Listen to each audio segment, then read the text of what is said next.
Cristina, qué gusto encontrarte aquí. Muy buenas tardes, Hugo. Y qué jornada para encontrarnos, porque es un día donde tenemos un ojo puesto en Roma ante lo que está pasando con la definición de quién sucederá al Papa Francisco, pero también un día que tal vez sea recordado como un día histórico por la sanción de ficha limpia. Eso te iba a preguntar, si vos considerabas, te escuché más temprano en la radio, si vos considerabas que era un día histórico como tal, si es que se aprueba. Nosotros hablamos con un par de senadores y todos dicen que sí, que sale ficha limpia. Mirá, creo que hablé con el senador que tal vez concentraba todas las preguntas hoy, sí. que es el senador que lidera la bancada de La Libertad Avanza, Ezequiel Atauche. Va a estar con nosotros a la noche también. Bueno, ¿por qué me refiero a él? Porque sí, claro, habían corrido algunos rumores que afirmaban, yo no tenía esa versión confirmada, pero algunos colegas la mantenían, acerca de posibles intentos de modificación y se los adjudicaban a La Libertad Avanza. Lo rechazó taxativamente Atauche, de manera tal que por ese lado no hay más posibilidades de que se produzca o que exista una noción acerca de modificaciones que van a provenir de ese bloque. Vengo escuchando todos los oradores. La información que tenemos indica que ningún bloque va a presentar modificaciones de los que están a favor de la ley. Y hoy el poroteo seguía siendo de 38 votos a favor. No sé si alguien tiene algo distinto en la mesa de nuestro programa. Los 38 por ahora siguen abroquelados en votar juntos en general y votar juntos en particular.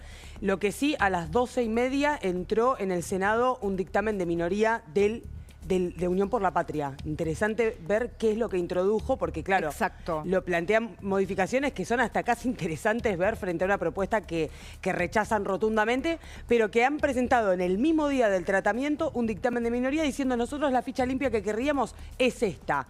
Si no hay 37 votos, obviamente ese proyecto no va a empiojar en lo más mínimo el dictamen de mayoría con esos 38 abroquelados. Claro. Pero estamos hablando de números que parecen firmes, pero son justitos. Firmes, acá pero estamos justitos. hablando de estrategia, me parece. Sí, creo sí. que el kirchnerismo buscaba, de alguna manera, recoger las inquietudes de los que en el bloque que corresponde a quienes están a favor de ficha limpia, podía caber en esas iniciativas que decían, che, pero hay que sumar estos otros delitos. Claro. Hay que modificar Me esto, parece otro, sí, que del otro lado hay una posición abroquelada por parte de los 38 senadores de no entrar en el alargue, de que saben, como lo han dicho varios, sabemos que tenemos que iniciar o presentar un proyecto que incluya otras modificaciones, pero no impedir que se sancione lo que ya tenemos construido de consenso con este proyecto. Totalmente. Y ahí están las especulaciones políticas y la realidad argentina, o la demanda de una sociedad que dice, vamos, aprueben ficha limpia. Yo creo que el gobierno va en ese sentido. Me parece que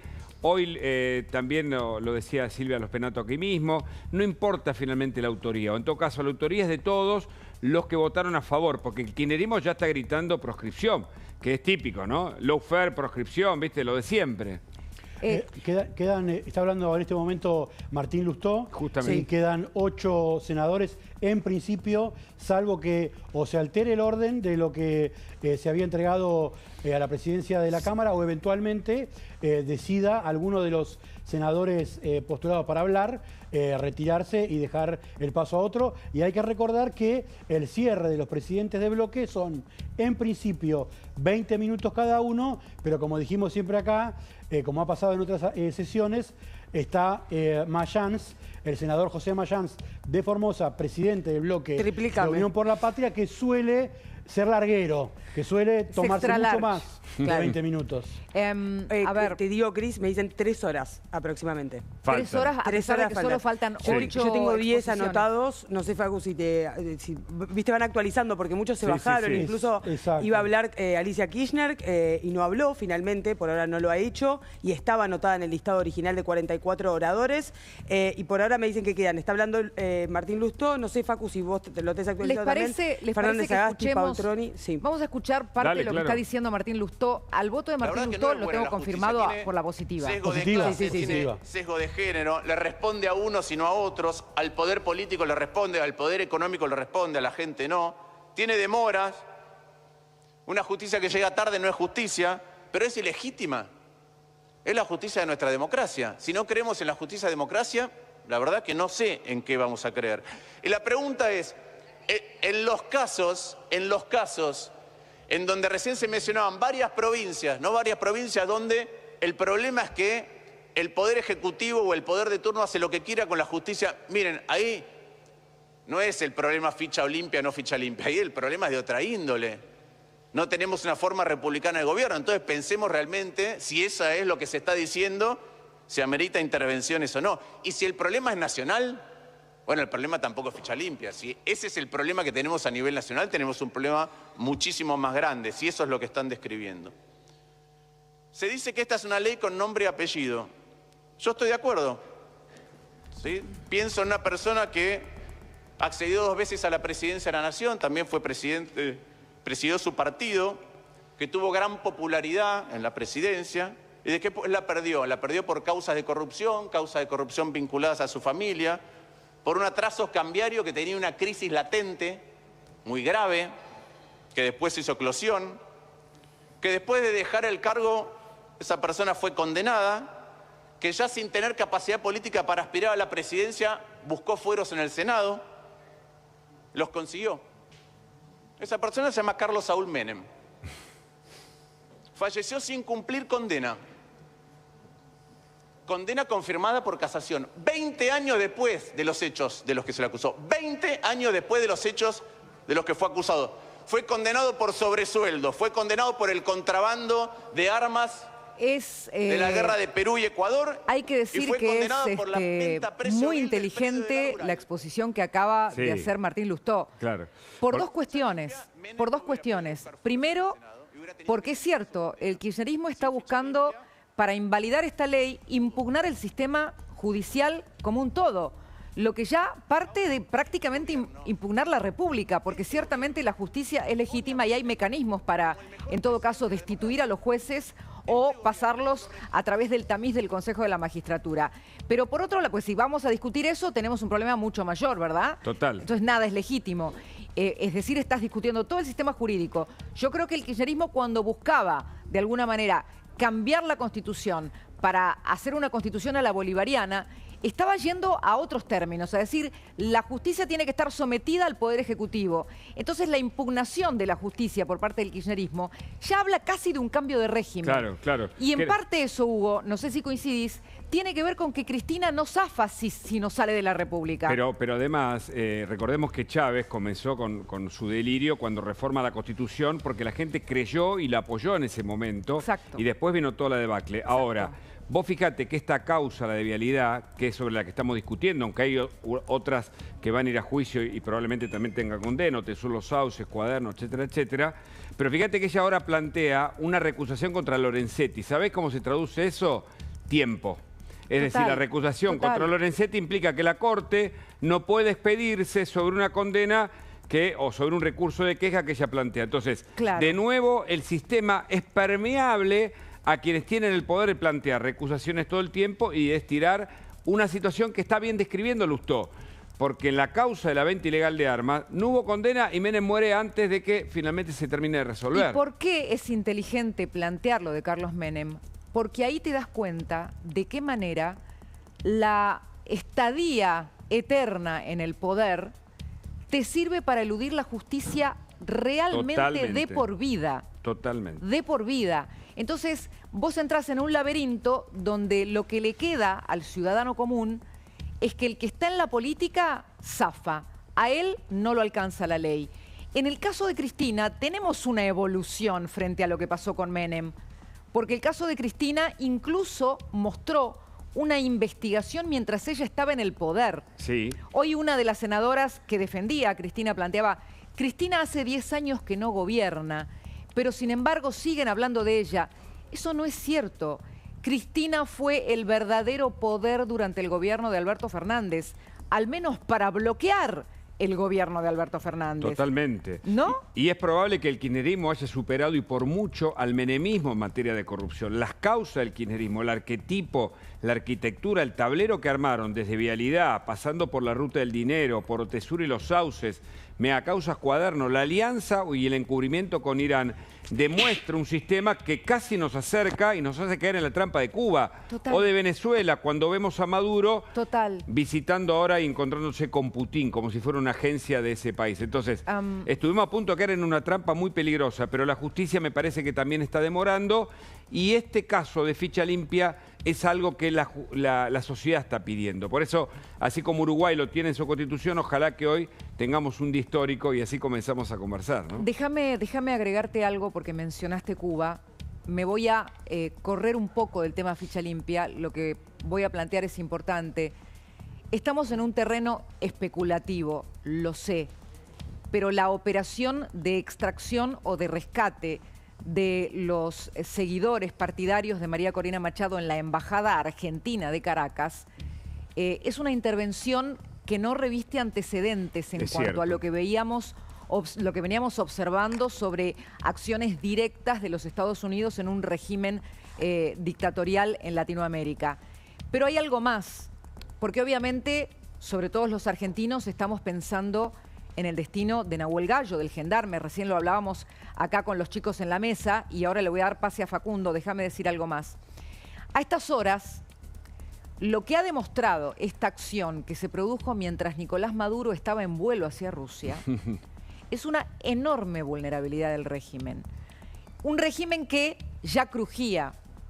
Una alta fuente, o por lo menos una alta fuente diplomática de los Estados Unidos, me reconocía, hace un rato nada más, que es imposible que un operativo de esta talla se haya producido sin algún tipo de ayuda o de aporte local. Entonces es muy probable que quienes consideraban que el poder de Maduro era mayor y vieron que esta embajada que estaba sitiada prácticamente durante tantos meses fue un lugar permeable a la acción de los Estados Unidos para poner a salvo a las personas que se encontraban allí, también estén repensando su situación y no sabemos hasta qué punto puede o no estar crujiendo el régimen de Venezuela. Es que los altos mandos de Venezuela están muy cerca de Maduro y son muy cómplices de varios de sus delitos. Exacto. Pero hay un sector intermedio de los militares que tienen contacto incluso con el exterior y que dicen, esto no va más. No podemos tener más helicoides, ¿no?, donde se tortura a la gente. Lo que pasó en la última elección fue una muestra. Lo de María Corina Machado, a quien vos entrevistaste, es extraordinario. Y el mundo está clamando. Y me parece que esta decisión de Trump y la expresión de Marco Rubio y lo que pasó en la Embajada Argentina, que aparentemente fue una extracción de a uno, ¿viste? Se empiezan a conocer detalles, también demuestra lo que vos decís. Y hay algo más, los Estados Unidos no hacen esta movida desconociendo que ellos tienen por lo menos 7 rehenes, que hay otros 14 países que tienen rehenes y totalizan más de 60 las personas tomadas como rehenes, entre ellos el gendarme argentino Nahuel Gallo, por lo cual uno no presume que van a tomar este riesgo sin tener en cuenta al menos la existencia de esos otros cautivos. Entonces, hay un territorio donde estamos navegando en lo desconocido, pero la lógica a uno le indicaría que no deberían haber sido ignorantes de la suerte que puedan correr los otros secuestrados. Facundo, contanos lo que vos tenés en torno de lo que es las personas más cercanas a Nahuel Gallo y después sigo con lo que yo averigüé. Hay enorme preocupación en el gobierno porque lo que temen es una represalia. Hay que aclarar y hay que decir de manera enfática que Nahuel Gallo hoy está desaparecido en Venezuela. No se sabe el cargo que tiene, la acusación que tiene y tampoco se sabe dónde físicamente está detenido o retenido por el régimen de Nicolás Maduro y Diosdado Cabello.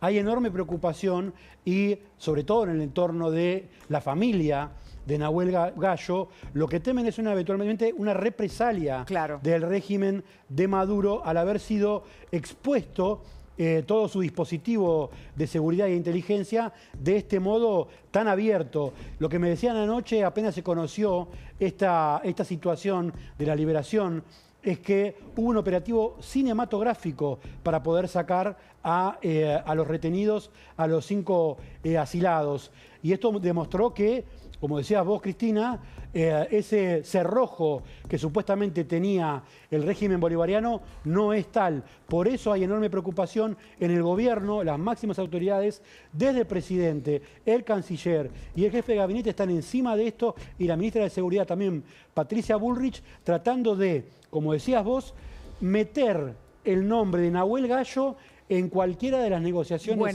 en marcha vinculadas a la liberación de rehenes. Ahí hay Esta es la prioridad. Ahí hay un punto. Hoy, en el comunicado de los liberados, se agradece el compromiso del presidente Milei. Yo creo que esta mención del presidente Milei, que seguramente la de los liberados es, por supuesto, una mención que tiene que ver con haberlos asilado. Porque pensá que a estas personas, luego de la elección, las perseguían, vaya a saber uno con qué destino. Pero al mismo tiempo, existiendo la situación particular de Nahuel Gallo, es una mención que generó inmediata preocupación. Quiero contarles que también en estos días había una tratativa por parte de los presos venezolanos en manos de El Salvador de una negociación más, llamémosle así, de alto nivel diplomático, pero a nivel extraoficial, que incluía algo que uno lo ve en Medio Oriente, ¿no? El intercambio por ahí de prisioneros que son parte de organizaciones terroristas, pero que han sido intercambiados para poner a salvo a rehenes civiles inclusive. Totalmente, después de lo de Hamas especialmente. Se hablaba de una negociación que estaba llevando los Estados Unidos con la intermediación de El Salvador, donde a cambio de algunos presos venezolanos que eran del interés del régimen de Maduro recuperar, a cambio de los rehenes norteamericanos y otros rehenes entre los cuales se había incluido en esta negociación, con esta información extraoficial, insisto, extraoficial, el nombre del gendarme argentino. Yo me niego a pensar que hayan dejado desatado este cabo o como un cabo suelto esta cuestión, porque están en juego muchas vidas. Son más de 60 personas tomadas como rehén por el régimen de Maduro para casos como este. Pero me hago también otra pregunta. Ahora a la tarde, horario, no sé si las 7 de la tarde hora argentina, empieza el programa que hace el hombre más temido del régimen, que no es Maduro, que es Diosdado Cabello. Hay que ver si aparece primero. Y me hago esta otra pregunta. ¿Vuelve Nicolás Maduro? Porque también entre las menciones que se han escuchado en estas horas, en el comunicado también, dicen, esperamos que sea pronta la liberación de Venezuela. Hay palabras que a uno le hacen pensar, ¿estamos ante algo que es más amplio?